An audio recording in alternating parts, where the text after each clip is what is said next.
une de ce journal, un nouvel épisode dans la bataille judiciaire entre le port autonome de Douala et le groupement APM Bolloré.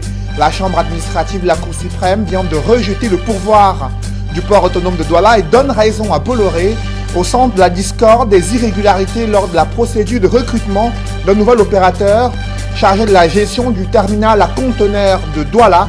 Nous en parlerons en ouverture de ce journal.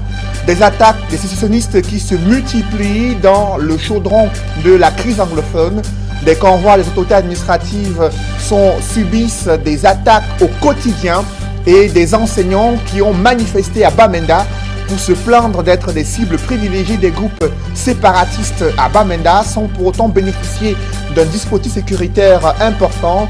Au-delà de la mobilisation des forces de défense et sécurité, quelle est l'équation pour résoudre la crise anglophone dans les régions du nord-ouest et du sud-ouest? Nous en parlerons au cœur de ce journal.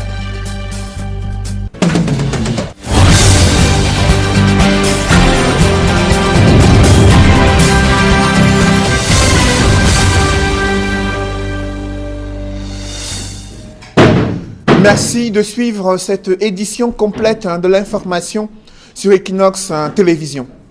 C'est un rebondissement dans le bras de fer qui oppose le groupement APM Bolloré et le port autonome de Douala. La chambre administrative de la Cour suprême a tranché ce mercredi.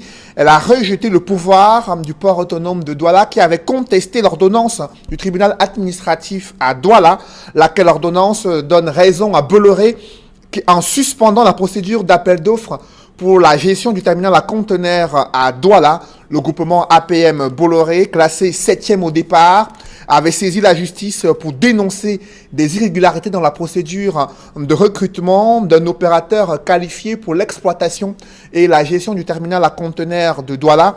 Une entreprise suisse, Terminal Investment Limited, avait été présélectionnée et le président de la République a demandé de surseoir à la signature du contrat pour attendre la décision de la chambre administrative de la Cour suprême, décision qui vient de tomber, donnant raison à Bolloré dans ce bras de fer engagé face au port autonome de Douala. Parlons à présent de la crise dans les régions du nord-ouest et du sud.